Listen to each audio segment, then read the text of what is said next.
Hola chicos, buen día. Mi nombre es María Espinosa López, soy médico residente del Instituto Nacional de Salud del Niño. Conmigo vamos a ver el segmento de pediatría y comenzamos hoy con la subespecialidad de neonatología, con uno de los temas más frecuentemente preguntados, tanto en los exámenes de e-salud como en NAN, y que es la atención inmediata del recién nacido. Es uno de los temas más preguntados, a la cabeza el más preguntado, porque es lo que ustedes básicamente van a hacer en su internado, la atención inmediata del recién nacido, y por lo tanto deben de conocer cuáles son los pasos que deben de seguir, tanto si están frente a un recién nacido vigoroso como un recién nacido no vigoroso. Eso ya será parte de otra exposición que vamos a ver más adelante, que es RCP neonatal. Obviamente, esto los futuros serumistas o actuales serumistas también lo tienen que manejar a la perfección. Bien, aquí tenemos el algoritmo de resucitación neonatal de la AJA 2010, que como les mencioné nos va a orientar qué es lo que debemos hacer si bien o ya estemos frente a un recién nacido vigoroso como a uno que no lo es, ¿ok? Y lo he tomado para que ustedes fijen qué cosas es lo que deben de saber en los primeros pasos de la atención del recién nacido. ¿Okay? Entonces, todo comienza con el nacimiento del bebé. Y frente a todo recién nacido que nosotros vamos a atender, tenemos que hacernos 3 preguntas importantes para ver posteriormente cuál es la conducta que vamos a tomar, si es que vamos a iniciar la resucitación o si es que vamos a continuar con los pasos de la atención inmediata.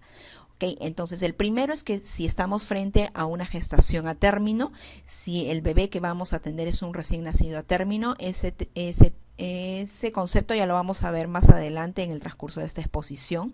La segunda pregunta que debemos conocer es si este bebé está respirando o está llorando. Y la tercera pregunta, si es que este bebé tiene buen tono muscular. Si la respuesta a cualquiera de estas preguntas es no, es un pretérmino, no llora, no tiene esfuerzo respiratorio, está flácido, entonces recepcionamos al bebé y lo llevamos a un ambiente especial donde vamos a iniciar los pasos de la resucitación neonatal. ¿Ok? Entonces, eso va a ser tema de otra diapositiva.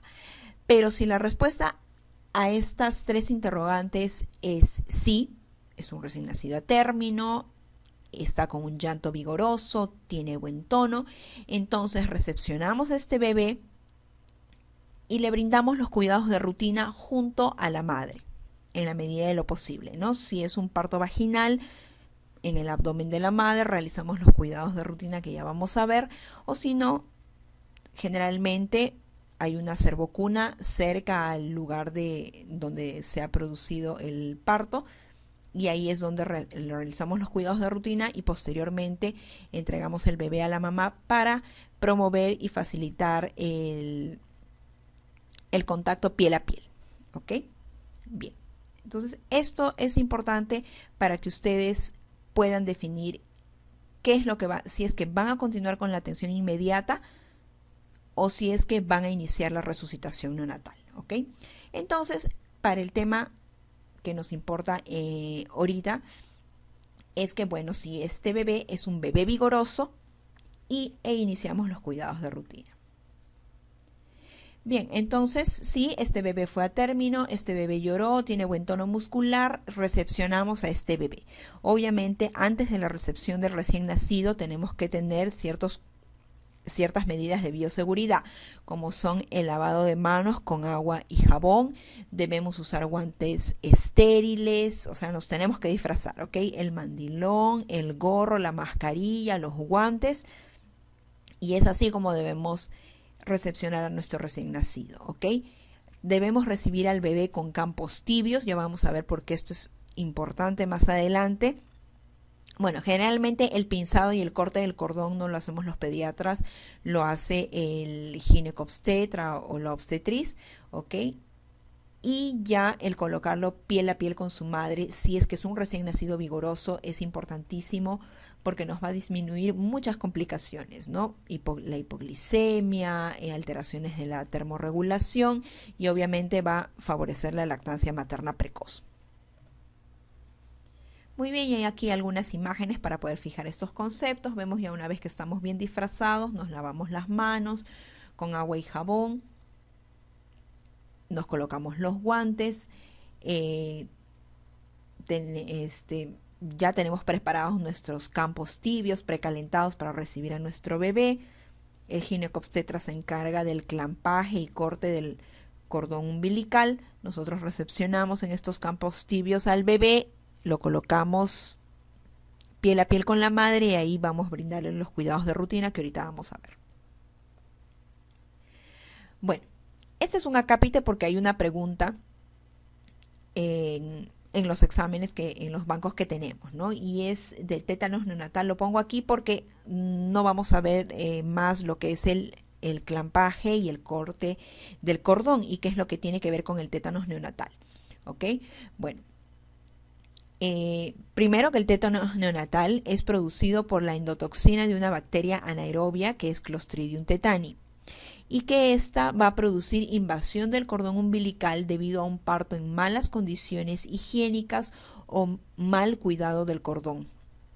¿Ok? Persiste, bueno, en realidad es en países desarrollados, es bastante infrecuente, pero persiste en regiones remotas y empobrecidas, asociado a falta de adecuada vacunación materna. No hay cero controles prenatales o controles prenatales insuficientes donde la madre no pudo ser inmunizada contra el tétano, ¿ok? Con el toxoide tetánico, o partos en malas condiciones higiénicas. Partos en malas condiciones higiénicas y falta de adecuada vacunación materna no sucede en países desarrollados. Por eso que esto es aún una patología de países del tercer mundo.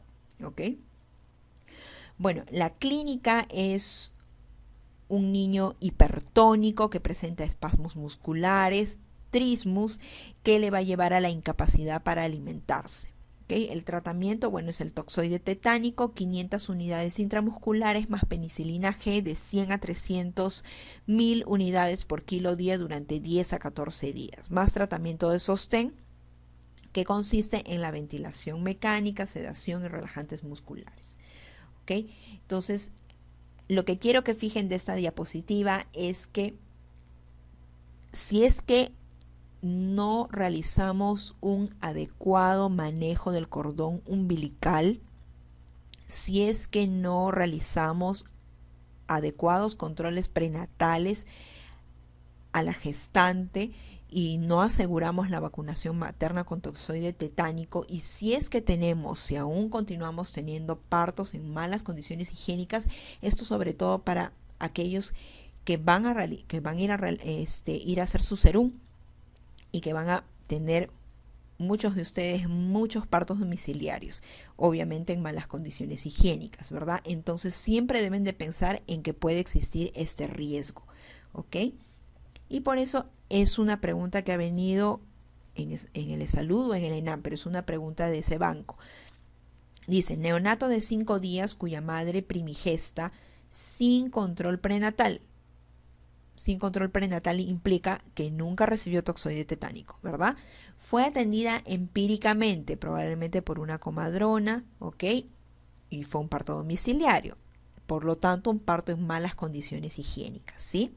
Entonces dice, es hospitalizado este neonatito de 5 días por presentar irritabilidad, dificultad para succionar, espasmos musculares ante diferentes estímulos, que es lo característico del tétanos. ¿Ok? Lo examinamos y está febril, está despierto, justamente porque los espasmos musculares lo deben tener bastante irritado. Está en hiperextensión corporal, con aducción de los brazos, ¿ok? O sea, los brazos pegaditos al cuerpo, e hiperextensión del cuello.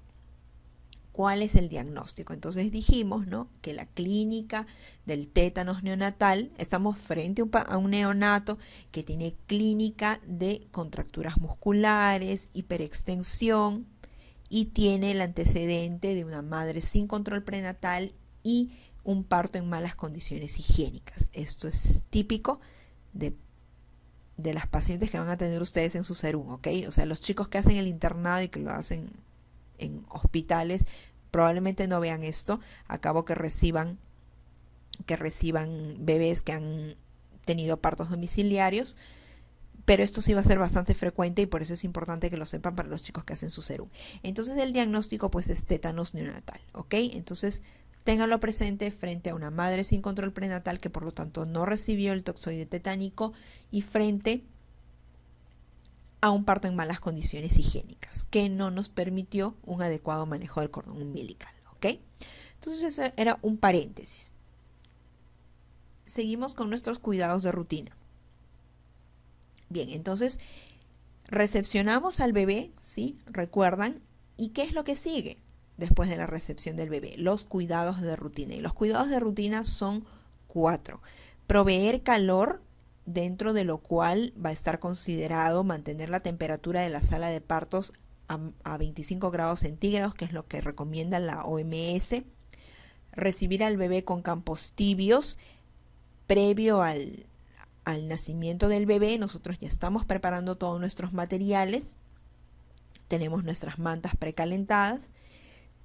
Ni bien recibimos al bebé, lo secamos de inmediato, principalmente la cabeza, que es por donde más pierde calor, y vamos secándolo y vamos retirándole las mantas mojadas, ¿ok? Para evitar la pérdida de calor por los mecanismos que ya vamos a ver más adelante. Y posteriormente la exploración bajo una fuente de calor radiante, todos estos pasos para proveer calor, ¿ok? Y evitar la pérdida de calor por los mecanismos que ya vamos a ver.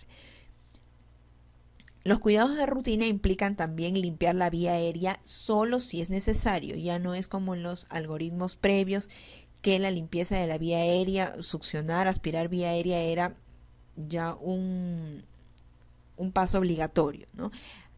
En la última guía del 2010 lo que nos dicen es que limpiemos la vía aérea, pero solo si es necesario, ¿ok? El tercer cuidado de rutina es el secado del bebé, que ya lo hemos visto dentro de proveer calor. Proveer calor y secado van de la mano, ¿ok? Pero son 3 puntos que lo colocan diferente. Y el cuarto es la evaluación continua. Mientras vamos proveyendo calor, mientras vamos secando, mientras si vemos que hay demasiadas secreciones que pueden afectar al bebé y vamos secando, entonces nosotros vamos evaluando, vamos viendo ciertas cosas, ¿ok? Entonces, ¿por qué es importante proveer calor y secar al bebé? Para evitar la pérdida de calor. ¿Y cuáles son los mecanismos de pérdida de calor? Esto ha sido pregunta en los exámenes. Es importante que lo sepan, ¿ok? El recién nacido pierde calor por 4 mecanismos. Por radiación, que es la pérdida de calor desde el niño hacia los objetos más fríos de su entorno, ¿ok? Por ejemplo, desnudamos al niño y lo dejamos ahí en la cervocuna, no lo tapamos, no lo abrigamos, nada, el niño está perdiendo calor por radiación. El niño que está más caliente hacia los objetos más fríos de su entorno, ¿ok? El segundo mecanismo de pérdida de calor es la convección, que es desde la piel hacia el aire en movimiento. Aquí la palabra clave es aire en movimiento o aire, ¿ok? Y la intensidad de la pérdida de calor va a depender de la velocidad y la temperatura del aire. Si previamente el área donde vamos a recepcionar al bebé no nos hemos asegurado que tenga una temperatura adecuada, que dijimos que es 25 grados centígrados según la OMS, entonces el ambiente, la temperatura del aire va a estar fría, ¿ok? Si es que tengo ventanas abiertas, va a haber corrientes de aire, va a haber una mayor velocidad de aire, entonces por este mecanismo el bebé pierde calor por convección desde su piel hacia el aire en movimiento, ¿ok? El tercer mecanismo es la evaporación, donde la intensidad depende de la velocidad del aire y de su humedad relativa, ¿ok? Los neonatos húmedos obviamente son más susceptibles. Evaporación es cuando el neonato está mojadito, no lo secamos, lo dejamos así húmedo tal como salió, ahí va perdiendo calor por evaporación, ¿ok? Y el cuarto mecanismo es conducción, desde el niño a la superficie sobre la que yace, ¿ok? Es decir, si no nos aseguramos también que vamos a recepcionarlo sobre superficies tibias, entonces el niño pierde calor a través de ese mecanismo, ¿ok? Entonces acá tenemos algunas imágenes, cómo es que recepcionamos al recién nacido, ¿ok? Estamos previamente con medidas de bioseguridad, mascarilla, gorro, mandilón estéril. Lo estamos recibiendo con campos estériles también, limpios, tibios, ¿ok? Previamente precalentados. Aquí lo estamos secando. Hemos dicho que principalmente debemos secar la cabeza porque es por donde pierde más calor, ¿ok?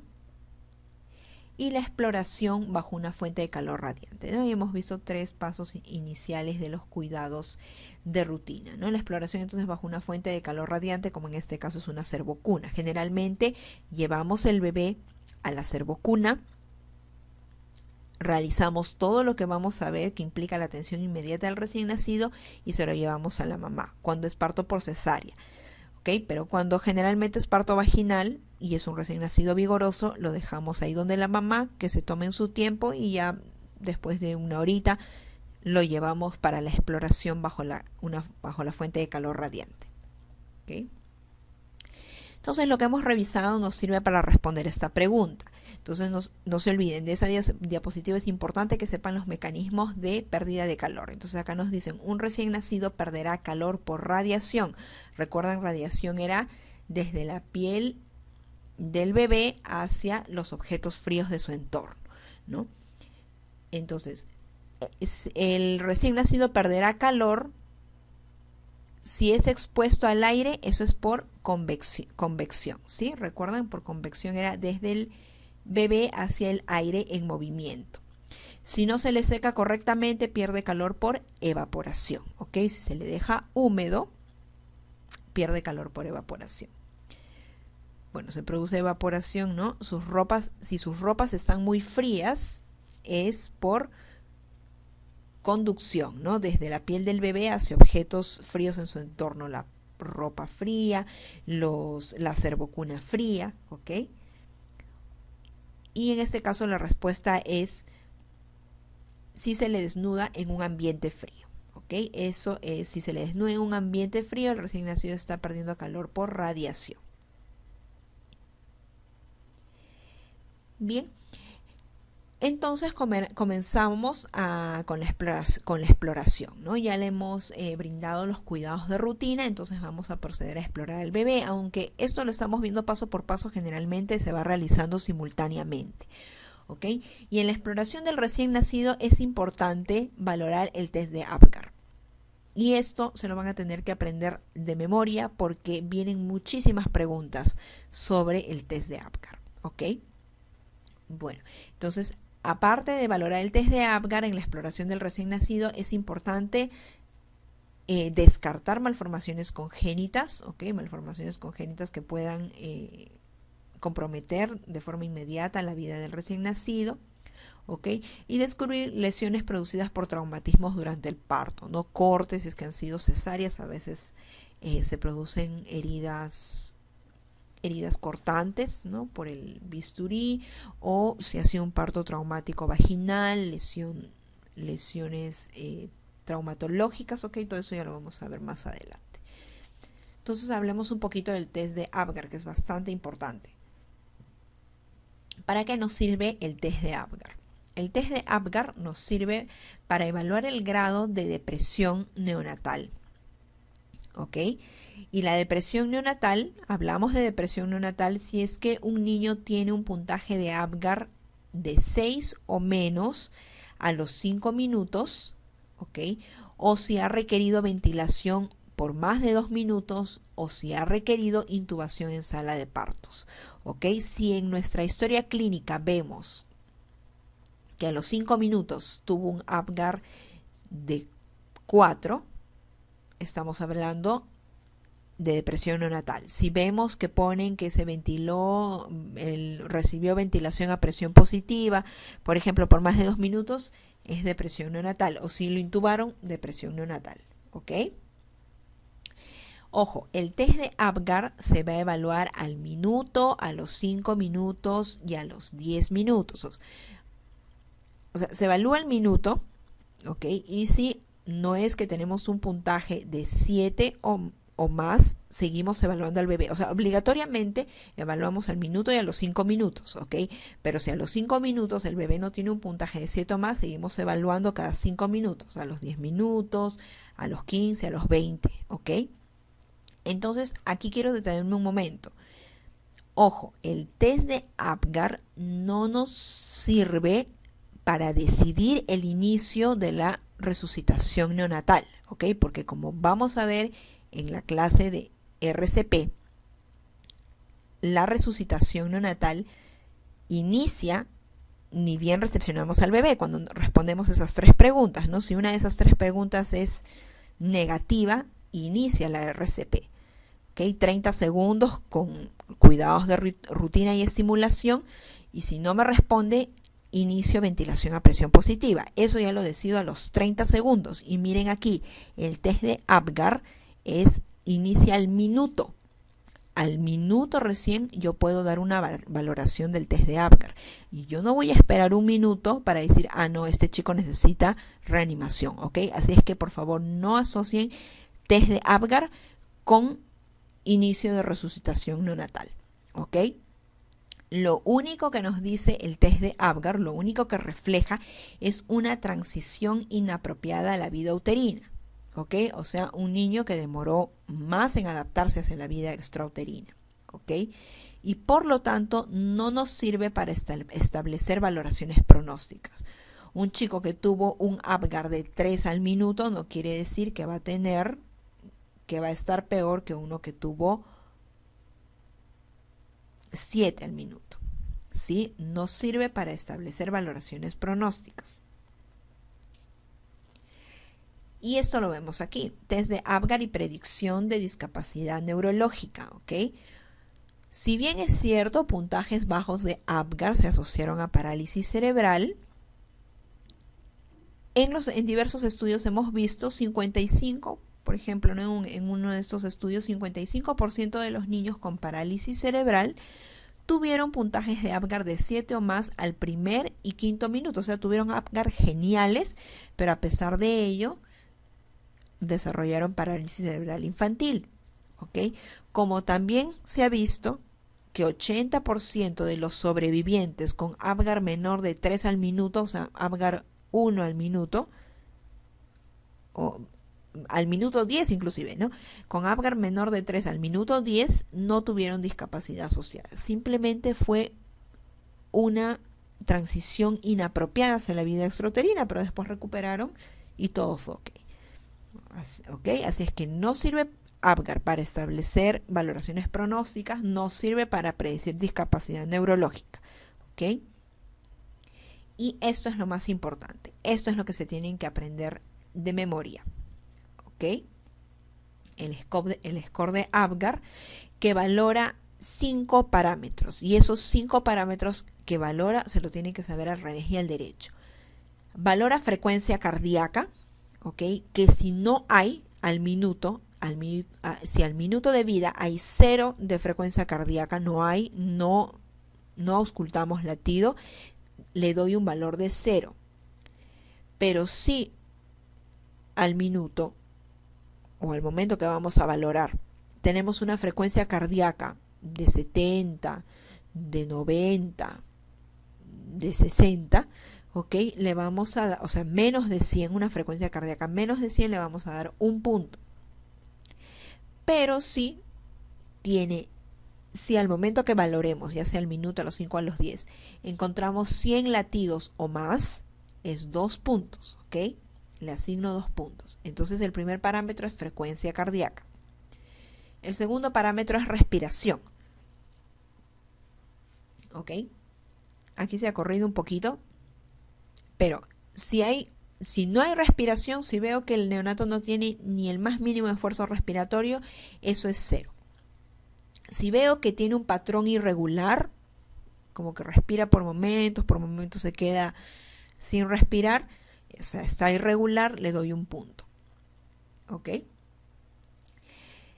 Pero si el bebé está respirando normal y simplemente si el bebé está llorando, quiere decir que está respirando. De ahí que una de las preguntas será, ¿respira o llora?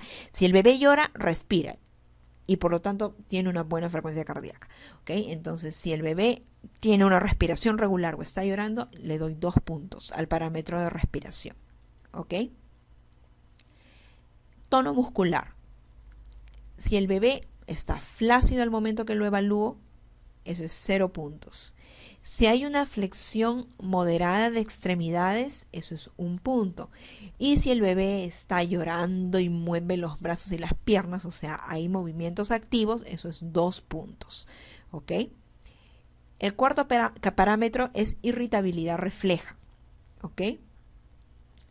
Si estimulo, a veces estimulamos un poquito con la sonda o con algo, ¿ok? Y no hay respuesta, eso es 0. Si hay muecas, es 1. Y si también hay un llanto vigoroso, implica que está respirando y que hay irritabilidad refleja, ¿ok? Y eso es 2 puntos. Y el último parámetro es evaluación del color de la piel, ¿ok? Si la piel está pálida o el bebé es una aceituna, o sea, hay una cianosis generalizada, eso es 0 puntos. ¿Ok? Si la cianosis es distal o la famosamente conocida como acrocianosis, eso es 1 punto. Y si el bebé está todo rosadito, eso es 2 puntos, que generalmente está todo rosadito a los 10 minutos. ¿Ok? Antes, generalmente, por eso que es raro tener Apgar 10 al minuto 5. ¿Ok? Porque fisiológicamente el bebé alcanza saturaciones adecuadas a los 10 minutos.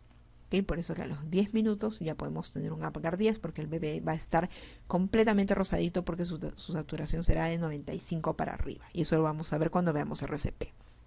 ¿Ok? Entonces, esto, chicos, es importantísimo. Los 5 parámetros tienen que aprenderse y cada uno con su puntaje respectivo. De todo lo que hemos hablado, esto es lo más importante. ¿Ok? Y es importante que conozcamos los puntajes por motivos académicos, por motivos de preguntas, ¿ok? Porque para más no nos sirve. No nos sirve ni para pronóstico ni para predicción neurológica. Si a los 5 minutos tuvo 4 de Apgar y después a los 10 minutos tuvo 10, de nada me sirve poner en la historia clínica recién nacido con depresión moderada o depresión, o si tuvo a los 5 minutos 3 y después a los 10 con depresión severa. No importa, ¿ok? Porque recuperó, ¿verdad? Lo único que nos importaría es el dato de depresión neonatal. Así es que estos puntajes es simplemente para fines de preguntas, ¿ok?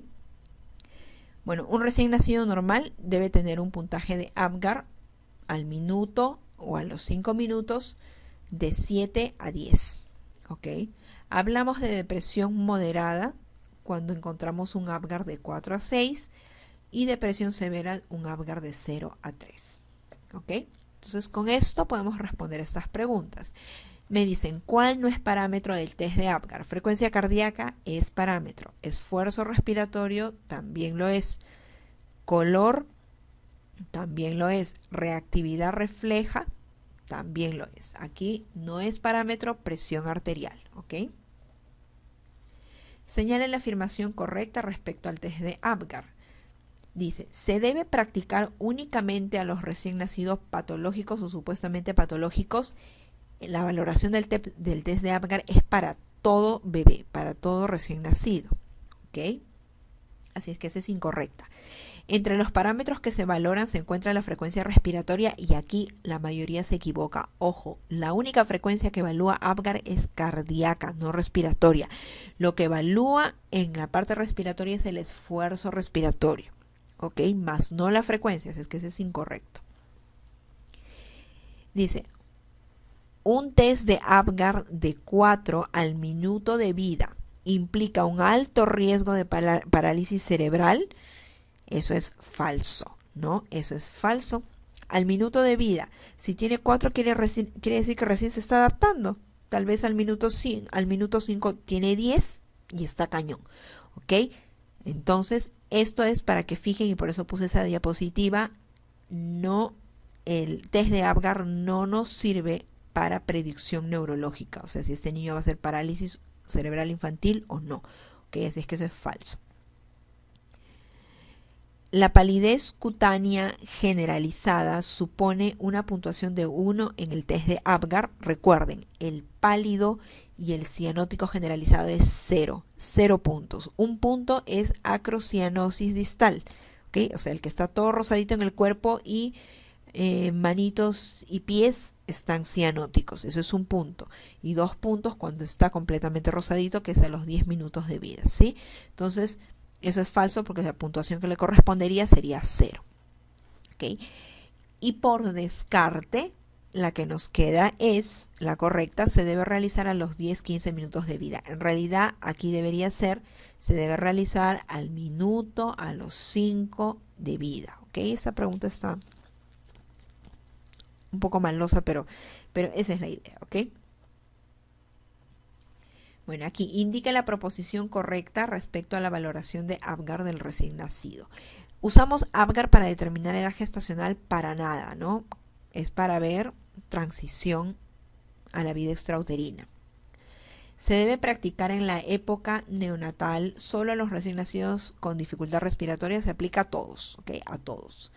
Incluye entre los signos a considerar frecuencia respiratoria. Recuerden, la frecuencia es la cardíaca. Se indica solo para los RN patológicos, supuestamente falso, no hemos dicho para todos. Entonces, esta está mejor planteada que la pregunta anterior. Lo correcto sería, se practica al minuto, a los 5 y a los 10 minutos de vida. Y de ahí seguimos haciéndolo cada 5 minutos hasta que el bebé alcance un Apgar de 7 o más. ¿Ok? Pero si a los 5 minutos alcanzó, ya ahí nos acabamos. Alcanzó 9, ¿ok? Estamos bien. Con relación al test de Apgar, señale la respuesta incorrecta. Dice, mide 5 parámetros: respiración o esfuerzo respiratorio, frecuencia cardíaca, color, tono muscular y irritabilidad refleja. Ok, eso es correcto. Se realiza el primer y quinto minuto después del parto, correcto. La valoración del Apgar no interfiere con la reanimación neonatal. Correcto, ¿ok? Recuerden, valoramos Apgar al minuto. Recién deberíamos valorar Apgar, ¿ok? No antes. Y la reanimación neonatal inicia a los 30 segundos, ¿ok? Entonces, no nos sirve Apgar para valorar inicio de reanimación neonatal, ¿ok? Ahí no se vayan a confundir, ahí se confunden bastantes. No valora el grado de asfixia para nada, no tiene que ver nada con asfixia, ¿ok? Una depresión neonatal puede ser por asfixia, puede ser por infecciones, puede ser por malformaciones del sistema nervioso, puede ser por un sinfín de causas, ¿ok? No asociemos depresión neonatal igual a asfixia, ¿ok? Eso es incorrecto. Entonces no valora grado de asfixia. La correcta sería un puntaje menor a 7, requiere que al neonato se le asista, debe ser, ¿no? Se le asista probablemente con oxigenoterapia. Claro, ¿no? Al minuto, si tiene menos de 7, probablemente ese niño ya haya iniciado RCP, ¿no? ¿Qué puntaje de Apgar corresponde a un recién nacido que presenta al minuto de vida? Manos y pies cianóticos. Ese es un punto, ¿no? La acrocianosis, que es lo que van a tener todos los bebés por lo menos hasta el minuto 10, es un punto. Frecuencia cardíaca de 110 latidos por minuto. Recuerden, frecuencia cardíaca más de 100 ya son 2 puntos. Esfuerzo respiratorio irregular. Recuerden el esfuerzo respiratorio. Si no había era 0, si era irregular era 1 y si lloraba o si estaba respiraciones adecuadas era 2. Este lo tiene irregular, es un punto. Flacidez, tono muscular. Si está flácido es 0. Si hay ligera, ¿no?, flexión de extremidades es 1. Y si ahí tiene movimientos activos es 2. Entonces flacidez es 0. Seguimos con 4. Y gesticulación al estímulo. La irritabilidad refleja, ¿no?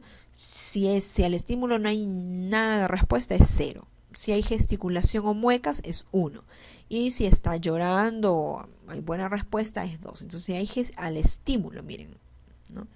Para que tenga un puntaje de 2 no necesita estímulo. ¿Ok? Es espontáneo. Entonces si hay gesticulación al estímulo es 1, entonces si sumamos nos sale un puntaje de 5. ¿Cuál de los siguientes parámetros no está incluido en la prueba de Apgar? Todos menos presión arterial, ¿no? No tiene nada que ver la presión arterial. Acá me dicen, recién nacido, recién nacido de 34 semanas de edad gestacional, con peso de 1480 gramos, percentil 7, Apgar 4. ¿Cuál es el diagnóstico? Bueno, esta diapositiva no correspondía aquí, pero por el Apgar 4, lo único que quiero que me digan, por el Apgar 4 sería una depresión moderada. Recuerden, de 0 a 3 es severa, de 4 a 6 es moderada y de 7 para arriba no hay depresión neonatal. ¿Ok? Entonces aquí nada más quedémonos con el puntaje de 4, para eso nos sirve, nada más para las preguntas, ¿ok? No para otra cosa. Y lo demás ya lo vamos a responder más adelante, ¿ok? La valoración del test de Apgar en el recién nacido, ¿qué nos permite? ¿Para qué hacemos Apgar? Para determinar edad gestacional, nada que ver, ¿no? Para evaluar la función cardiológica, con el Apgar puedo evaluar función cardiológica, para nada, solo estoy evaluando frecuencia cardíaca, ¿ok? Para evaluar el grado de dificultad respiratoria, para eso ya vamos a ver en la clase de trastornos respiratorios del recién nacido qué utilizamos. Para nada, ¿no? Lo único que evalúa es respiraciones, cómo están, si son regulares, irregulares. ¿Okay? Determinar la conducta a seguir en el pretérmino. Apgar no tiene nada que ver, no es un algoritmo la Apgar. Si me sale así, actúo así, no, para nada. Es simplemente para realizar una evaluación fisiológica general, ¿no? Para ver cómo este bebé se está adaptando a la vida extrauterina. Ok, si usted evalúa la puntuación Apgar al minuto y solamente encuentra 30 latidos por minuto, ¿qué puntaje le corresponde? Si no hay latidos es 0, si hay menos de 100 es 1 y si hay 100 o más es 2. Este tiene 30, le corresponde 1 punto. Ok, la puntuación de Apgar no evalúa y aquí caen muchos. Lo que evalúa, ojo, la única frecuencia que evalúa Apgar es la cardíaca, no la respiratoria, ¿ok? Así que aquí la respuesta incorrecta es frecuencia respiratoria.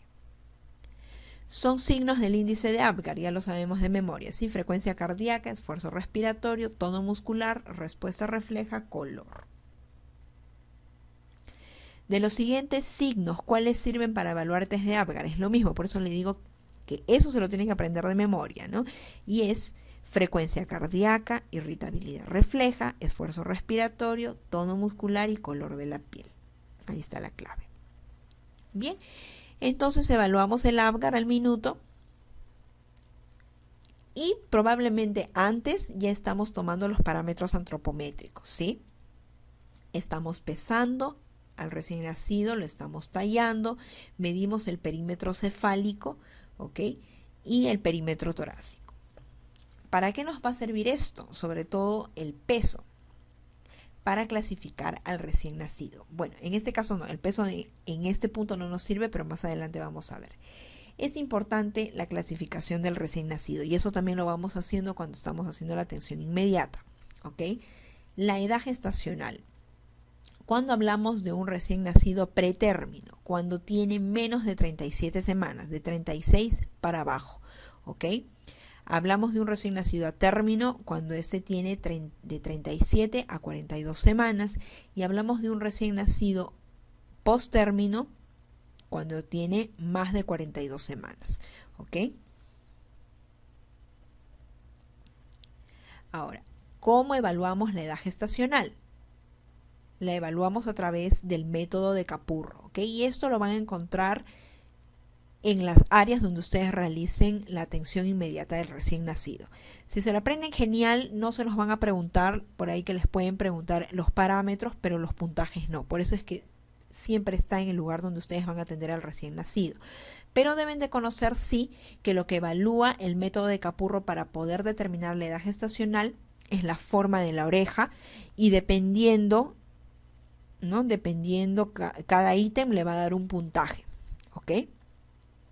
Evalúa también tamaño de la glándula mamaria, ¿ok? Y dependiendo, si no la palpa, así la palpa más de 10 milímetros, le va a dar un puntaje correspondiente. La formación del pezón, la textura de la piel y los pliegues plantares.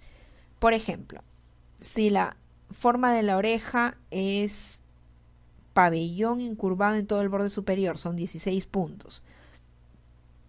Tamaño de la glándula mamaria palpable entre 6 y 10 puntos, ahí le corresponde. Formación del pezón, diámetro mayor de 7.5 milímetros, aureola punteada, borde no levantado, son otros 10 puntos. Textura de la piel, gruesas, grietas superficiales, descamación en manos y pies, con 15 puntos. Pliegues plantares, surcos en la mitad anterior, son 15 puntos. Ustedes suman, o sea, primero ubican qué es lo que tiene su bebé, ¿no? De acuerdo a cada uno de los parámetros. Suman los puntos y en su tabla, que la van a tener en el lugar donde tienen al recién nacido, ahí van a tener de tantos puntos a tantos puntos, tantas semanas, ¿no? Por ejemplo, si ahí el puntaje nos sale 45, por de poner un ejemplo, porque eso ni los neonatólogos se lo saben de memoria, ¿ok? Y le corresponde tantas semanas, por ejemplo, 37 semanas, así es como se calcula, ¿ok? La edad gestacional se calcula sumando todos los puntajes parciales, ¿ok? Más 240, y ahí es que sale. Y eso ya está en una tabla, o sea, no sean paltas. O sea, lo único aquí importante que ustedes deben conocer, que podrían preguntarles, son los parámetros. ¿Qué parámetros evalúa el método de Capurro? Forma de la oreja, tamaño de la glándula mamaria, formación del pezón, textura de la piel y pliegues plantares. Lo demás lo van a tener a la mano para poder determinar. ¿Ok? Bien, y por ejemplo, ¿no? Ha sido una pregunta de salud. ¿Cuál de los siguientes enunciados no es un parámetro del test de Capurro? Forma de la oreja es un parámetro de Capurro. Tamaño de la glándula mamaria también. Formación del pezón también. Textura de la piel también. Signo de la bufanda no es parámetro de test de Capurro. Es un parámetro del test de Ballard. ¿Ok? Que se usa también para determinar la edad gestacional, generalmente o en recién nacidos pretérminos, o en los que tenemos duda, ¿no? Si hay duda con el Capurro, entonces pasamos a Ballard, ¿no?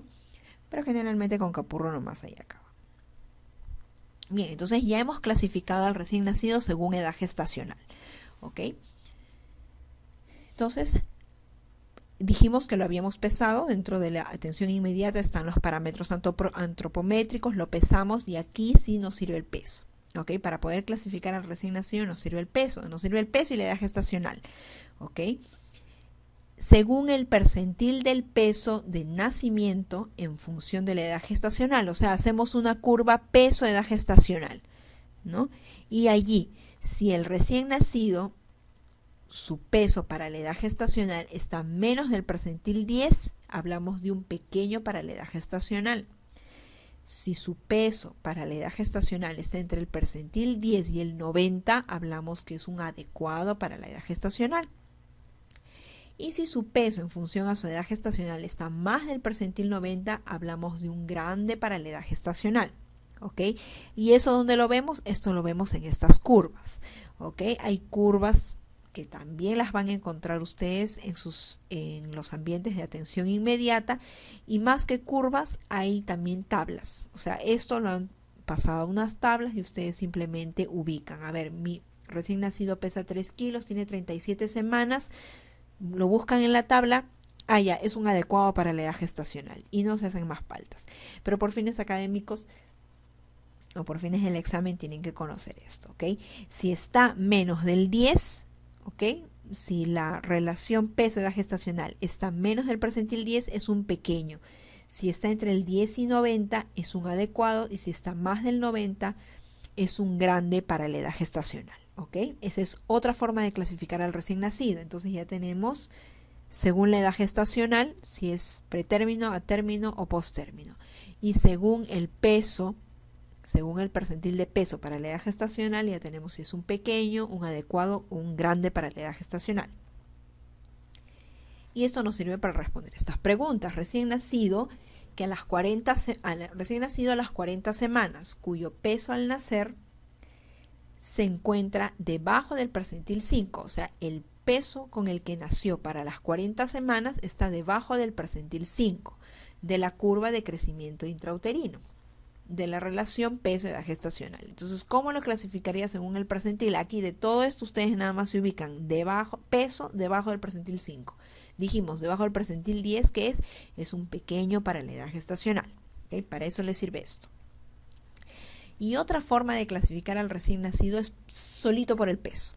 ¿Okay? Primero vimos por la edad gestacional, segundo vimos por el peso y edad gestacional, y también tenemos solo por el peso. Si al nacer pesa menos de 2.500, hablamos de un recién nacido con bajo peso al nacer.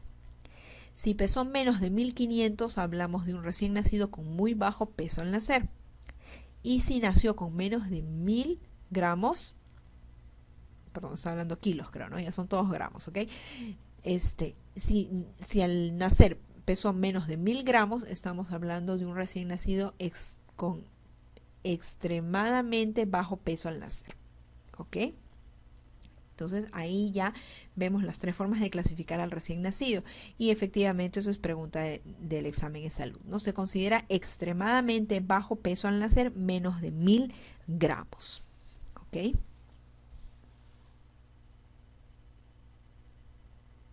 Bueno, esto lo pasamos. Bien.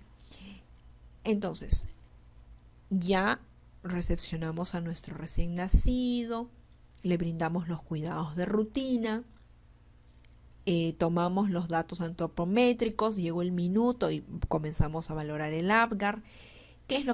¿Cuáles son los siguientes pasos de la atención inmediata del recién nacido? Uno de ellos es la profilaxis de la conjuntivitis neonatal, que se hace a todos los recién nacidos por parto vaginal, ¿ok? Los recién nacidos por cesárea no se les realiza la profilaxis de la conjuntivitis neonatal porque simplemente no han pasado a través del canal del parto, que es la vía a través de la cual se va a adquirir la conjuntivitis neonatal, que básicamente va a ser por dos tipos de microorganismos, por Neisseria gonorrhoeae y por Chlamydia trachomatis, ¿ok? Y de este cuadro que ustedes lo van a revisar con mayor detalle, lo único que quiero que recuerden es el tiempo de aparición, porque esa es la forma como ustedes lo van a poder detectar en los exámenes.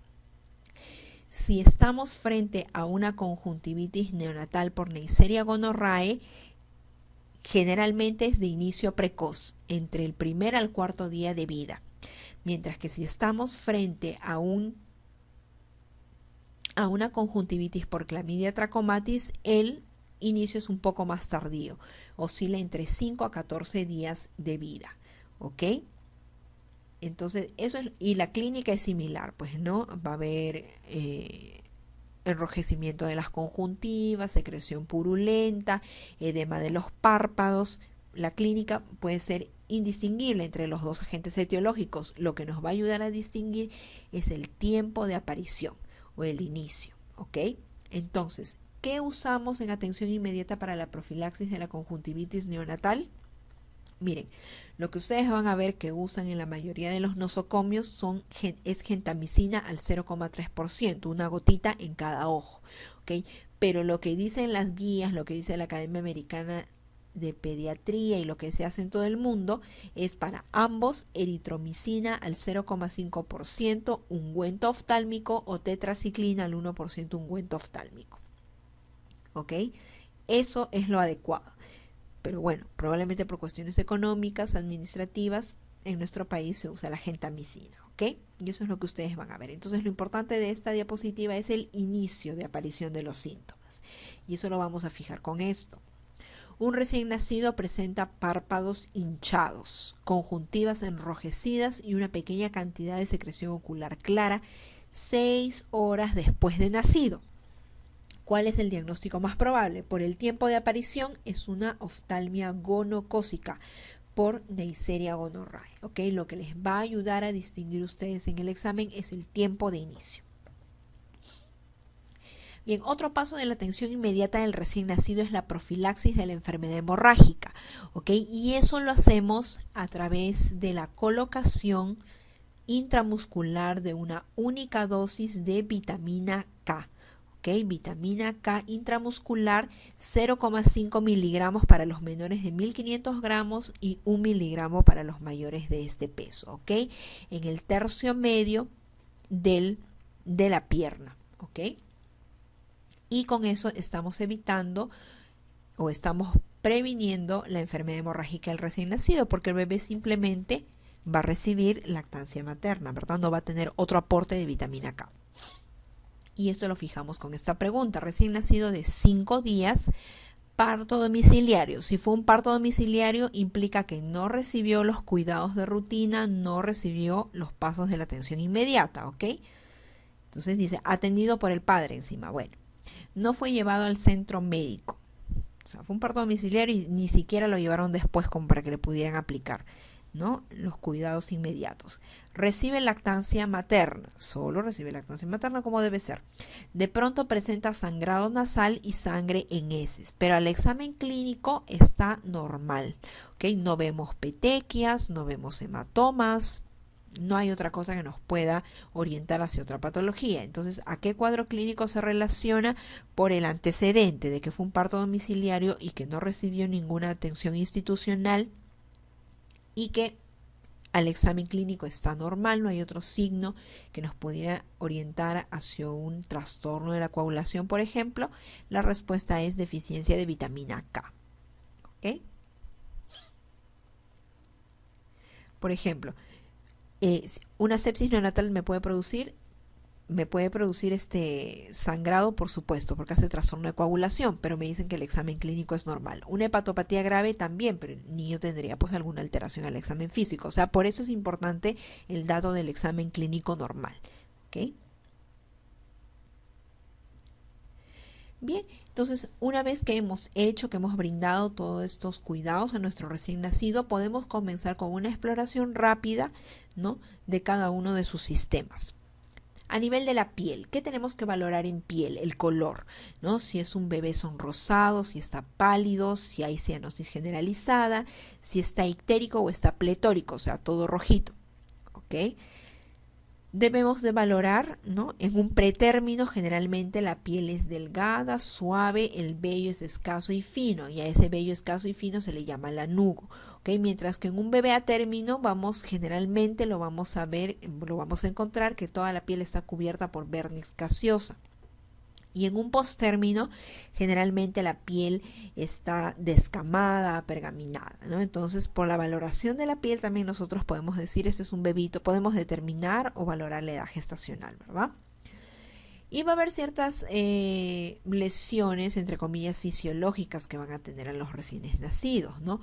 Como son los quistes de Milium, ¿no?, la mancha mongólica, los angiomas planos y el eritema tóxico y la melanosis pustulosa, que clínicamente son bastante parecidos, con la diferencia que la melanosis pustulosa es de inicio más precoz y no me respeta palmas y plantas, mientras que el eritema tóxico sí me va a respetar palmas y plantas. Quiere decir que a ese nivel no vamos a encontrar las lesiones, ¿ok?, que son pápulas pustulosas. ¿Ok? Y acá tenemos algunas fotitos para que puedan ver. Acá en la primera superior vemos el eritema tóxico, ¿sí? Ven las pápulas pustulosas. Aquí a la derecha los quistes de Milium, ¿no? Más abajo tenemos los hemangiomas planos. Ojo, lo fisiológico es el hemangioma plano, pero si ya hay relieve, eso sí no es fisiológico. Eso hay que derivarlo al dermatólogo, ¿ok? Pero si es plano, como vemos aquí en la figurita, no hay problema. Y las manchas mongólicas, ¿no?, que pueden ser tan grandes como la que vemos aquí. Y todos esos son fisiológicas. Ok, en el cráneo, ¿qué es lo que tenemos que valorar en el cráneo del bebé? Tenemos que valorar las fontanelas. Ok, la fontanela anterior, también conocida como fontanela mayor o bregmática, que su cierre va a ser más o menos entre 9 a 18 meses, y la posterior menor o lambdoidea, que va a cerrar más precozmente, de 6 a 8 semanas, ¿ok? Si es que las fontanelas generalmente la anterior están muy grandes, hay que pensar que podemos estar frente a un bebé con una hidrocefalia, sobre todo si aparte del tamaño está abombado o pulsátil, ¿ok? Podemos estar frente a un nene con una hidrocefalia, ¿ok? O con un hipotiroidismo que también cursa con fontanelas grandes, ¿ok? Hay que valorar las suturas, si es que están acabalgadas, si es que hay aristas óseas, podemos estar frente a una craneosinostosis, ¿no? Y si es que hay el antecedente de un parto vaginal que ha sido traumático, podemos encontrar dos tipos de lesiones, como son el caput succedaneum y el céfalohematoma. ¿Ok? Bueno, el caput succedaneum, ¿ok?, se diferencia del céfalohematoma primero que el caput es una lesión localizada, ¿ok? O mejor dicho, es una lesión a nivel de edema de tejido, es un edema de tejido celular subcutáneo, ¿ok? Mientras que el cefalohematoma es una lesión sí localizada, ¿no? Una hemorragia subperióstica. ¿Ok? El caput, esta diapositiva es importantísima porque lo que les preguntan en los exámenes son las diferencias. ¿Ok? Por ejemplo, la localización. ¿Dónde se localiza el caput sucedáneo? A nivel de tejido celular subcutáneo. Es un edema de tejido celular subcutáneo. ¿Dónde se localiza el cefalohematoma? Entre hueso y periósteo, que es una hemorragia subperióstica. ¿Ok? El inicio del caput succedaneum es en el momento del parto, mientras que el cefalohematoma se va a producir horas después del parto, ¿ok? Justamente porque las hemorragias tienen una evolución un poquito más lenta, ¿ok? Por eso que horas después lo podemos ver. ¿Quién no me respeta las suturas? El caput succedaneum, ¿ok? El caput no me respeta las suturas, mientras que el hematoma, ¿no?, tiende a ser más localizado, entonces sí me respeta las suturas, ¿ok? Entonces, como es simplemente el caput, es un edema de tejido celular subcutáneo, es como cuando nosotros nos hacemos un golpe, en unos días se resuelve, mientras que un hematoma toma más tiempo, ¿verdad? Y en este caso también va a ser así, 2 semanas a 3 meses para que se resuelva, ¿ok? En el caput, la piel suprayacente a la lesión puede estar equimótica a veces, mientras que en el cefalohematoma el proceso está, o el sangrado está entre hueso y periósteo. ¿Ok? Entonces ahí tenemos un par de dibujitos, ¿no? El caput succedaneum más leve y más extendido, ¿ok? Por eso que es una carita feliz, resuelve rápido, ¿ok? No respeta suturas, por eso que es más extendido, mientras que el cefalohematoma sí es más grave y está más localizado. ¿Por qué es más grave? Porque es una colección de sangre. Entonces, cuando se vaya reabsorbiendo, me puede producir cuadros de hiperbilirrubinemia, ¿ok? Que pueden ser en algunos casos importantes, que puedan requerir hasta fototerapia, ¿no? Por eso decimos, entre comillas, que es más grave, pero en realidad no son cosas que ponen en riesgo la vida del bebé, pero entre los dos digamos que el cefalohematoma es más grave y más localizado. Acuérdense, ¿no? Un hematoma, de hecho, que es un poco más preocupante que un edemita, un chinchón, que vendría a ser el caput sucedáneo, ¿ok?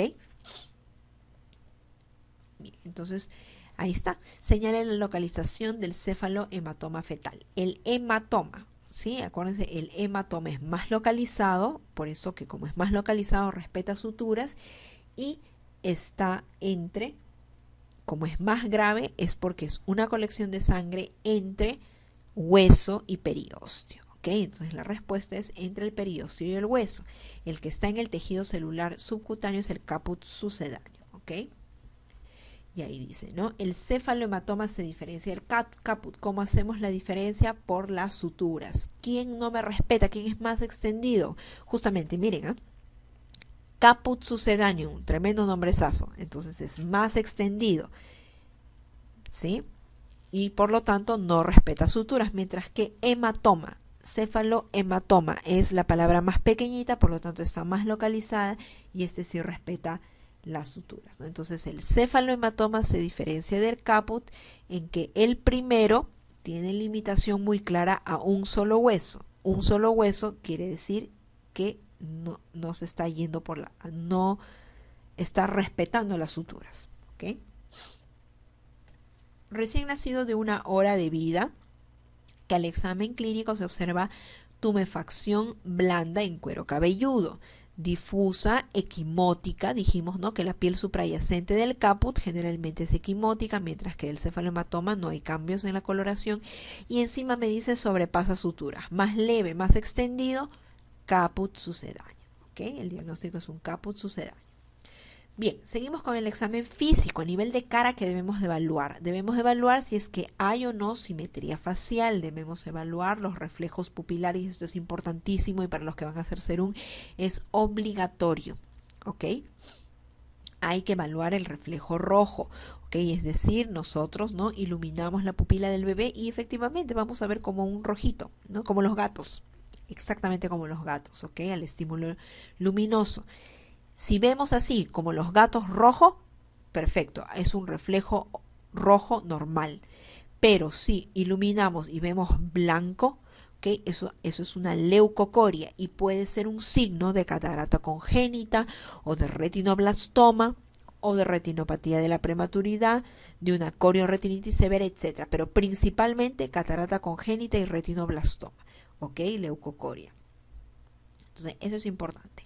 En boca hay que valorar la integridad del paladar, ¿ok? En cuello hay que valorar la presencia de las masas. Si es que encontramos una masa a nivel medial, probablemente estemos frente a un quiste del conducto tirogloso. Si es que son laterales, podemos estar frente a quistes branquiales, adenopatías o hematomas del músculo esternocleidomastoideo, ¿ok?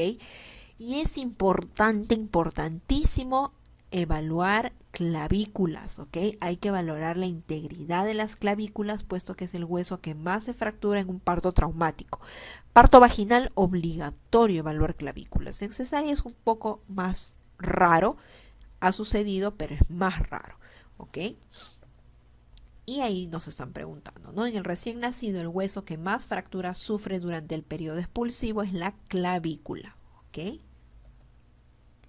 Bueno, a nivel de tórax hay que hacer la exploración cardiopulmonar, hay que evaluar presencia de soplos a nivel cardíaco, a nivel pulmonar, si es que el murmullo pasa bien, si es que hay algún ruido agregado, ¿ok? A nivel de abdomen hay que valorar la presencia de masas o si hay visceromegalia, incremento de hígado, vaso, ¿ok? Si es que encontramos masas, hay que tener en cuenta que la masa abdominal más frecuente es por hidronefrosis, ¿ok? Si es que encontramos una masa abdominal, probablemente estemos frente a un bebé con hidronefrosis, es la masa abdominal más frecuente, ¿ok? La víscera que más se lesiona en un parto traumático es el hígado y le sigue el vaso, ¿ok? Y hay que valorar el cordón umbilical, ¿ok? La presencia de dos arterias, una vena, es así como debe ser. Y hay que tener en cuenta que este se va a desprender en los primeros 15 días de vida, es algo que también deben de saber para poder orientar a la mamá y no se asuste, ¿ok? Aquí es importante la patología umbilical, ¿ok? Problemas estructurales. Arteria umbilical única, por ejemplo, si al examen de nuestro cordón umbilical vemos que en vez de dos arterias solo hay una arteria, entonces ojo, esto está asociado a malformaciones renales, pediremos una ecografía renal. También está asociado a malformaciones vasculares, pediremos ecodopplers. A malformaciones cardíacas, entonces pediremos ecocardiograma. Y está asociada también a la trisomía 18, pediremos evaluación por genética para un cariotipo, ¿ok? Entonces todo esto debemos de pensar si es que encontramos una arteria umbilical única. Podemos también encontrar la persistencia del conducto onfalomesentérico, y esto es como lo vamos a ver, como una fístula que exuda una sustancia de pH alcalino que va a corresponder a la materia fecal, ¿ok? Y que va a haber presente ruidos hidroaéreos, ¿ok? Aquí lo importante para diferenciarla de la persistencia del uraco es el pH, ¿ok? Ambas son fístulas, ambas exudan sustancias, ¿ok? La diferencia es que la sustancia del conducto onfalomesentérico tiene pH alcalino porque es materia fecal, mientras que la del uraco es un pH ácido porque es orina, ¿ok? Mientras una tiene ruidos hidroaéreos, la otra asocia un pólipo o un quiste, pero lo principal entre estos dos es el pH. Si es que les hacen una pregunta respecto a eso, les van a colocar el pH, es la única forma de poder diferenciarlos, ¿ok? Y ustedes recordarán que si es alcalino es onfalomesentérico, ¿ok? Y si es ácido, será uraco, ¿ok? Recuerden, la urraca es ácida, ¿no? Tenía un humor ácido, ya. Por ahí se pueden acordar una mnemotecnia, ¿ok? Bien, y otra cosa que debemos ver en patología umbilical, retraso en la caída del cordón umbilical. Ya sea por trastorno en la quimiotaxis de los neutrófilos o infecciones a repetición, ¿ok? En todo bebé que demore más de 15 días, más de 2 semanas en caerse el cordón umbilical, hay que hacer una evaluación por inmunología porque probablemente este pequeño tenga algún trastorno en la quimiotaxis de los neutrófilos, ¿ok? Y por lo tanto vaya a tener infecciones a repetición. ¿Ve? Y bueno, esa pregunta está un poco incompleta porque me dicen en un recién nacido que moja a través del ombligo, ok, puede ser persistencia del conducto ónfalo-mesentérico o del uraco, y donde observamos un tejido de granulación, nos tienen que poner el dato del pH, no hay otra forma de poder diferenciarlo, ok, eso les puse para poder recalcar eso. Bueno, seguimos con patología umbilical, masas umbilicales. ¿Qué masas umbilicales podemos encontrar? Podemos encontrar una hernia, pero ojo, generalmente varios pequeños pueden tener la hernia, pero esto va a desaparecer espontáneamente en el primer año. O sea, no hay que operarlo, no hay que ponerle la moneda, no hay que ponerle un parche, ¿ok? Y eso hay que explicarle a la mamá que va a desaparecer espontáneamente durante el primer año. Y si no, ya se va a ver qué otras medidas usar. Y aquí lo más importante es que diferencien ustedes entre ónfalocele y gastrosquisis, ¿ok? El ónfalocele, cele es, ¿no?, cubierta por peritoneo, mientras que la gastrosquisis no tiene cubierta, ¿ok? Eso es lo que ustedes deben de recordar. Y granuloma, aparece al caerse el cordón, es un tejido blando, granular, vascular, rosado, rojizo, que puede tener secreción mucopurulenta, ¿ok? Eso es un granuloma. ¿Okay? Pero de aquí lo más importante es que ustedes diferencien ónfalocele de gastrosquisis. Ónfalocele se cubre por peritoneo, mientras que gastrosquisis no tiene cubierta. ¿Okay? Pueden acordarse tal vez, ¿no? Ónfalocele comienza con O, le sigue la P de peritoneo, OP. Entonces, ónfalocele con peritoneo, ¿sí? Mientras gastrosquisis no tiene peritoneo. Y aquí tenemos algunas imágenes. La superior izquierda, que corresponde a un granuloma, ¿ok? La de su costado, en la superior derecha, corresponde a una gastrosquisis, ven que no está cubierta por peritoneo, mientras que la inferior izquierda corresponde a un ónfalocele, OP, ¿ok? Ónfalocele cubierta por peritoneo, y la inferior derecha una hernia umbilical. ¿Ok? Y la patología umbilical también puede ser infecciosa, ¿ok? Una onfalitis que va a venir el pequeño con eritema, edema, calor, una secreción purulenta y fétida, ¿no? Y que como son tan pequeñitos, cualquier infección localizada en un pequeño puede dar rápidamente lugar a una sepsis, ¿no? Una peritonitis y consecuentemente una sepsis. Ok. En la evaluación de las extremidades, lo primero que debemos hacer es descartar luxación congénita de cadera. Y para esto usamos dos maniobras. La maniobra de Barlow, ¿okay?, que comprueba luxabilidad, y la de Ortolani, que reduce la cadera luxada. ¿Cómo se van a acordar quién está antes, B o la B, ¿no? Entonces Barlow va primero, Barlow es la que luxa, y la Ortolani, que es la O, la que sigue, es la que la reduce. ¿Ok? Esa es la forma que se pueden acordar. Y también hay que descartar parálisis braquiales. ¿Ok? Producto de partos traumáticos también. Y dos parálisis braquiales que ustedes deben de recordar son la de Herb-Duchenne y la de Klumpke. ¿Ok? La de Herb-Duchenne compromete a C5 y a C6, mientras que Klumpke compromete a C7 y a C8. Están ahí seguiditas, ¿sí? Herb-Duchenne, E antes que K, por lo tanto será C5 y C6, Herb, Klumpke, C7, C8. La clínica de una parálisis de Herb-Duchenne es un brazo en aducción, o sea, pegadito al cuerpo y con rotación interna, metidito, ¿ok? Pegado al cuerpo y rotado hacia adentro. Mientras que la clínica de la parálisis de Klumpke es una mano caída. Si nosotros hacemos el reflejo de Moro en la parálisis de Herb-Duchenne, el reflejo de Moro es el del abrazo, ¿no? La apertura ante un estímulo, que es un reflejo de defensa, y como es como abrazar, pero uno de los miembros va a estar comprometido. Entonces, el reflejo de Moro en Erdogan puede no estar presente, pero lo más frecuente y lo que más preguntan en los exámenes es que es asimétrico, porque como la lesión es en un miembro, el otro sí va a responder mientras que uno no. Entonces el reflejo es asimétrico. Mientras que en Klumpke, como no hay compromiso, está el reflejo de Moro presente. Pero ¿qué sucede con el reflejo de presión palmar? Erdogan lo puede realizar, está presente, mientras que Klumpke, como tiene el compromiso de mano caída, no va a hacer un reflejo de presión palmar, ¿sí?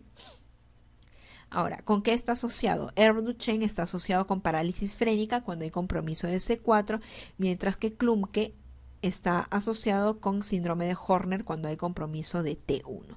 Este cuadro también es importante que se lo aprendan, ¿ok? Lo que les van a preguntar de aquí es la clínica. Les van a hacer un caso clínico de un bebé que tiene un reflejo de Moro asimétrico, ¿no? Que tiene el bracito en aducción y rotación interna, ¿qué parálisis es? Erdogan, ¿ok? Eso es lo más frecuente. Y acá dice, bueno, en la atención de un parto vaginal con presentación pélvica existe el riesgo de lesiones en el sistema del recién nacido, musculoesqueléticos, ¿no? Ya hemos visto que huesos, músculos, raíces nerviosas, todos ellos se afectan. Dice, recién nacido de 20 días presenta llanto al cambio de pañales, ¿okay? Desnivel de rodillas flexionadas, limitación de la abducción de la cadera, o sea, no puede abrir bien. En la radiografía, ausencia del núcleo femoral. Bueno, el diagnóstico es una displasia de cadera, ¿sí? Aunque aquí tal vez hubiera sido mejor colocar un caso clínico donde tenga Barlow positivo y Ortolani positivo, ¿no? Reduce o luxa la cadera y la reduce, ¿sí? Pero bueno, estos son clínica de un recién nacido, de un bebé con displasia de cadera, ¿no? Sobre todo la simetría, el desnivel de rodillas flexionadas, también es asimetría glútea, asimetría, acortamiento de uno de los miembros, ¿ok? Y ausencia del núcleo femoral en la radiografía de tórax, aunque es muy temprano, no está indicado, ¿no? La pregunta está un poquito mal formulada, ¿ok? Recién nacido producto de un parto traumático presenta la exploración física reflejo de Moro asimétrico, ¿ven? Que les dije, brazo izquierdo en aducción y rotación interna. Ya, bueno, lo otro es ya agregados, ¿no? Con el antebrazo en pronación y extensión. ¿Qué tipo de lesión presenta? No me dicen qué tipo de parálisis, ¿no? Erdogan o Klumpke, sino me dice la lesión a nivel de los nervios, y por eso es importante que lo sepan, ¿no? Erdogan es 5 y 6 y Klumpke es 6 y 7. Entonces, en este caso es una Erdogan, por lo tanto es una lesión de nervios C5 y C6. En relación al examen físico del recién nacido, marque el enunciado falso. A ver, veamos lo verdadero, pues porque ya vemos ahí, está subrayado el falso. El reflejo rojo del ojo es indicio precoz de patología en la retina. El reflejo rojo hemos visto que si es que no está presente, es obviamente un indicio precoz de patología, ¿no? En la retina, un retinoblastoma, por ejemplo, ¿ok? La distancia entre los cantos internos de los ojos en un recién nacido a término varía entre 1.5 a 2.5 efectivamente, ¿no? Si es más de 2.5 ya estamos hablando de un hipertelorismo y hay que buscar si es que puede haber algún problema genético asociado, ¿no? El reflejo de Moro asimétrico puede ser indicio de parálisis braquial, por supuesto, ya lo hemos visto en la parálisis de Erdogan. La fontanela posterior normalmente puede no palparse en el recién nacido a término. Sí, efectivamente, generalmente solo palpamos en un RN a término la fontanela anterior, ¿ok? Entonces lo falso es que el perímetro cefálico debe chequearse al tercer día cuando el edema y el moldeado de la cabeza ha terminado. No, eso es falso, ¿no? Perímetro cefálico, torácico, peso y talla, todo es en la atención inmediata del recién nacido, ¿ok? Y por último, la evaluación neurológica. ¿Qué cosa es lo que debemos evaluar en todo recién nacido? Debemos evaluar el tono muscular axial, o sea, del tronco y la cabeza, y apendicular de las extremidades, ¿ok? Y debemos de evaluar los reflejos primitivos, como los que vamos a ver. El reflejo de prensión palmar o grasping, que como ven ahí en la figura, consiste en cerrar fuertemente la mano cuando se estimula la palma del bebé al presionarla con algún objeto, en este caso el dedo de la mamá o del examinador, ¿ok? Bueno, desaparece a los 6 meses. Otro reflejo primitivo que ustedes deben de buscar es el de prensión palmar, que consiste en cerrar los dedos del pie cuando se estimula el pulgar del pie del bebé al presionarla con algún objeto. ¿Okay? El pulgar o en general la planta del pie. ¿Okay? Desaparece a los 9 meses. El reflejo de Babinski, ¿no? Si se le roza el borde lateral, ¿sí? El borde lateral del pie de abajo hacia arriba, con un objeto duro se abren los dedos de pie en abanico. O sea, ahí vemos, ¿no? Babinski negativo es si flexiona. Si cuando hacemos ese estímulo, flexiona los dedos. Eso es Babinski negativo. Eso es lo que hacemos nosotros. A ver, hagan ustedes a cualquier amigo o familiar que esté sano, háganle el Babinski y lo que va a hacer es flexionar los dedos. Entonces es un Babinski negativo, ok. Pero los bebés y personas que tienen alguna patología de primera neurona, cuando se les hace el Babinski, lo que hacen es hiperextender, y ese es el Babinski positivo, y ese es un reflejo primitivo que tienen los bebés, ¿ok? Y que desaparece al año de vida. O sea, más del año un Babinski ya no es normal, ¿ok? El reflejo de Moro, que es cuando el bebé oye un golpe fuerte o experimenta un inesperado cambio de posición, o sea, ante un estímulo, separa bruscamente los brazos, ¿no? Como que los abre, como que te quiere abrazar, para después ponerlos sobre su pecho o los regresa a la posición donde estaba. Es un reflejo de defensa, ¿no? Ante cualquier estímulo. Este desaparece a los 6 meses. El reflejo de búsqueda es que si se presiona o se coloca cerca de la boca del bebé algún objeto, este va a desplazar la cabeza hacia el lado donde nota la presión, ¿no? Si le ponemos el dedito, él como que busca hacia el lado donde uno le pone. Ese desaparece a los 2 meses. El reflejo de succión, ¿no? Que se desencadena un movimiento rítmico de succión al acercar a los labios del bebé cualquier objeto. El bebé tiene una succión tan poderosa que es por eso importante que ningún bebito debe tener esas cosas de los guairuros ni nada, porque si por A o B alguien o él mismo se acerca a la manito, va a succionar con tal vigor que se puede tragar y se puede aspirar ese cuerpo extraño, ¿ok? Este desaparece a los 4 meses. El reflejo tónico cervical, que es cuando la cabeza del bebé se mantiene rotada hacia un lado, al mismo tiempo el brazo y la pierna correspondientes a ese lado se extienden y los otros permanecen flexionados, ¿no? O sea, hagan eso, rótenla. Bueno, este ya no es un neonatito, es un lactantito, pero háganle hasta un bebé a los 4 meses. Háganle eso, rótenle la cabeza hacia un lado y van a ver cómo el brazo y pierna de ese lado se van a extender, mientras que los del lado contralateral van a permanecer flexionados. ¿Okay? Ese es el reflejo tónico cervical, también desaparece a los 4 meses. El reflejo de marcha, ¿no? Si se mantiene al niño de pie y en contacto con el suelo, sosteniéndole firmemente con los brazos, se observa cómo se endereza y él apoya, o sea, como que quiere caminar, y es más, hasta intercala, ¿no? Intercala uno con otro pie, como si caminara realmente, como si marchara o caminara, ¿no? Esto desaparece a los 3 meses. Y el reflejo de incurvación de tronco o el Gallant, que es que si presiona sobre un costado, el recién nacido se tuerce hacia ese lado con todo su cuerpecito. ¿Ok? Este desaparece a los 2 meses, ¿ok? Y a partir del 6º mes vuelve a responder hacia ese estímulo, pero como un adulto normal, como cuando le hacemos cosquillitas, ¿ok? Entonces es importante conocer los reflejos. Viene una pregunta del examen de salud, pero que también está mal planteada, ¿ok? En el recién nacido señala qué reflejos deben estar presentes al nacimiento, todos, como ven ahí, ¿no? Tónico cervical, succión, marcha, moro, paracaídas, todos deben estar ahí, ¿ok? Así es que ahí no hay respuesta correcta. Bueno, chicos, entonces con eso hemos terminado el segmento de atención inmediata. Recordar que lo que deben de manejar al revés y al derecho de atención inmediata del recién nacido es test de Apgar, la clasificación del recién nacido según el peso, según peso y edad gestacional, según edad gestacional, ¿ok? El examen físico del recién nacido, las masas umbilicales, las persistencias de conductos onfalomesentérico y uraco, los tipos de parálisis braquiales, ¿ok? En lo que hemos recalcado, ¿ok? Bueno, ya nos estamos viendo con una nueva exposición. Gracias.